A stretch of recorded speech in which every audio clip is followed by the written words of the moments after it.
بسم اللہ الرحمن الرحیم۔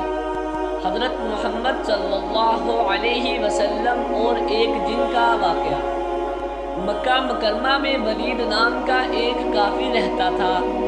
اس کے پاس سونے کا بت تھا جس کی وہ عبادت کرتا تھا۔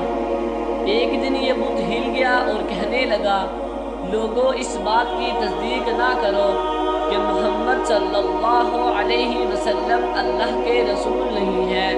نعوذ باللہ۔ ولید بہت خوش ہوا اور باہر نکل کر اپنے دوستوں سے کہنے لگا، مبارک ہو، آج میرا خدا بولا اور اس نے صاف کہہ دیا کہ حضرت محمد صلی اللہ علیہ وسلم خدا کے رسول نہیں ہے۔ یہ سن کر لوگ اس کے گھر آئے اور دیکھا کہ کیا واقعی اس کا بت یہ الفاظ دہرا رہا ہے۔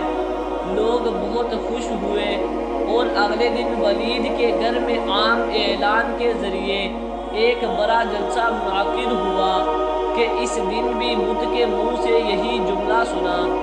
جب بڑا مجمع تھا تو ان لوگوں نے حضور صلی اللہ علیہ وسلم کو بھی بلایا تاکہ حضور صلی اللہ علیہ وسلم خود تشریف لے جائیں اور بت کے منہ سے یہی کلمات سنیں۔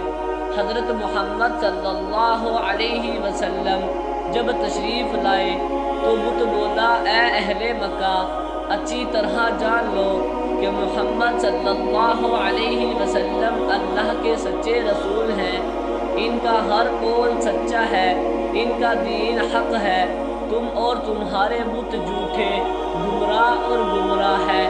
اگر تم اس سچے رسول کو نہیں مانتے تو جہنم میں جاؤ گے، لہذا عقل سے کام لو اور سچے رسول صلی اللہ علیہ وسلم کی پیروی کرو اور اس کے غلام بن جاؤ۔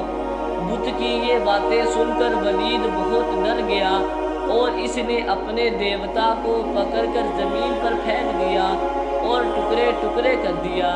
جب حضور صلی اللہ علیہ وسلم فتح کے ساتھ واپس آئے تو راستے میں ایک گھوڑ سوار جو سبز لباس میں ملبوس تھا حضور صلی اللہ علیہ وسلم سے ملا۔ اس کے ہاتھ میں تلوار تھی۔ آپ صلی اللہ علیہ وسلم نے فرمایا، تم کون ہو؟ اس نے کہا، میں جن ہوں اور تیرا غلام اور مسلمان ہوں۔ میں فطری طور پر رہتا ہوں۔ میرا نام معین بن العبر ہے۔ میں کچھ دنوں کے لیے کہیں گیا تھا اور واپس آیا تو گھر والے رو رہے تھے۔ میں نے وجہ پوچھی تو معلوم ہوا کہ کافر جن جس کا نام مسافر تھا مکہ مکرمہ میں آ کر ولید کے بت میں داخل ہوا اور حضور صلی اللہ علیہ وسلم کے خلاف بکواس کر رہا تھا۔